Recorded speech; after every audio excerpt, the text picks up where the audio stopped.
హైదరాబాద్ లో కొనసాగుతున్న నిమజ్జనాలు హుసేన్ సాగర్ కు తరలి వస్తున్న గణనాథులు పూర్తవడానికి మరికొన్ని గంటలు పట్టే ఛాన్స్.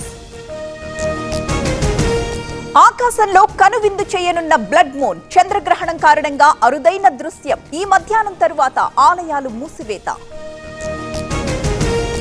శ్రీకాళహస్తీశ్వర ఆలయంలో ప్రత్యేక పూజలు, గ్రహణ సమయంలో అభిషేకాలు, దర్శనాలు. మిగతా టెంపుల్స్ కు భిన్నంగా కార్యక్రమాలు. వినాయకుడి నిమజ్జనంలో రాజకీయ రగడ. మంచిర్యాలలో రౌడీ పాలన ఉందన్న మాజీ ఎమ్మెల్యే దివాకర్ రావు ప్రసంగాన్ని అడ్డుకున్న కాంగ్రెస్ నేతలు. రాష్ట్రపతితో ప్రధాని మీటింగ్, మర్యాదపూర్వకంగా కలిసిన మోదీ, ముర్ము ఆహ్వానం మేరకు సమావేశం.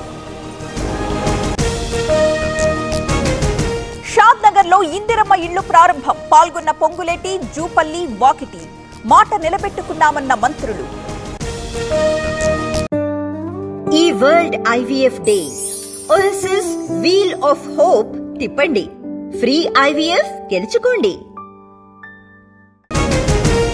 ఈ నెల 10న అనంతపురంలో కూటమి సభ. సూపర్ 6 సూపర్ హిట్ పేరిట నిర్వహణ. గతమంతా అవినీతి పాలసీ లేనన్న అనగానే. తెలంగాణ విమోచన దినోత్సవానికి రాజ్నాథ్ వేడుకలకు హాజరు కానున్న కేంద్ర మంత్రి. కేంద్ర ప్రభుత్వ ఆధ్వర్యంలో సంబరాలు. తెలంగాణలో తీరని యూరియా కష్టాలు. పెద్దపల్లి, నిర్మల్ జిల్లాల్లో రైతుల అవస్థలు. క్యూ లైన్లలో చెప్పులుంచి పడిగాపులు. రాష్ట్ర ప్రభుత్వం వల్లే యూరియా కొరత. కేంద్రం అవసరమైన కోటా కేటాయించింది. బ్లాక్ చేస్తున్నారన్న వరుదు కళ్యాణి. ఎరువులు అందకూడదన్నదే విపక్ష వ్యూహం. చివరి ఎకరా వరకు ఫెర్టిలైజర్ అందజేస్తాం. ఎమ్మెల్యే వర్లకుమార్ రాజా వ్యాఖ్యలు. టిడ్కో ఇళ్ల సమస్యపై అసెంబ్లీలో చర్చిస్తాం. పోలవరం నీళ్లు అనకాపల్లికి తీసుకొస్తాం. విశాఖ జిల్లా సమీక్షలో మంత్రి డోలా. గత ప్రభుత్వం టిడ్కో ఇళ్లను నిర్వీర్యం చేసింది. ప్రతి ఒక్కరి సొంతింటి కల సాకారం చేస్తాం. శాశ్వత పరిష్కారం చూపిస్తామన్న నారాయణ. వైసీపీ హయాంలో గొప్పగా ఆరోగ్యశ్రీ అమలు. కొత్త విధానంతో మేలేంటో చెప్పాలి. హెల్త్ పాలసీపై విడుదల రజనీ విమర్శలు. చంద్రబాబు రానప్పుడు ఉప ఎన్నికొచ్చిందా? భవిష్యత్తులో ఏం జరుగుతుందో చూద్దాం. రఘురామ వ్యాఖ్యలకు అంబటి కౌంటర్.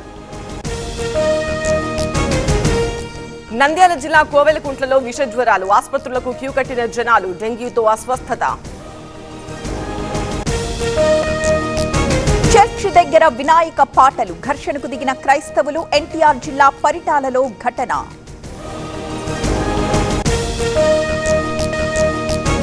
ముంబైలో వైభవంగా గణేష్ నిమజ్జనోత్సవం. ఆకట్టుకుంటున్న డాన్స్లు, భక్తి పాటలు. శోభాయాత్రతో కిటకిటలాడిన రోడ్లు. ఢిల్లీ ఎర్రకోట ప్రాంగణంలో భారీ చోరీ. 1.5 కోటి విలువైన కలశం దొంగతనం. సీసీటీవీ ఫుటేజ్ లో దృశ్యాలు నమోదు. ఆసియా కప్ లో ఫైనల్ కి భారత్ హాకీ టీం. సెమీస్ లో చైనాపై ఘన విజయం. 7-0 పాయింట్ల తేడాతో సూపర్ విక్టరీ.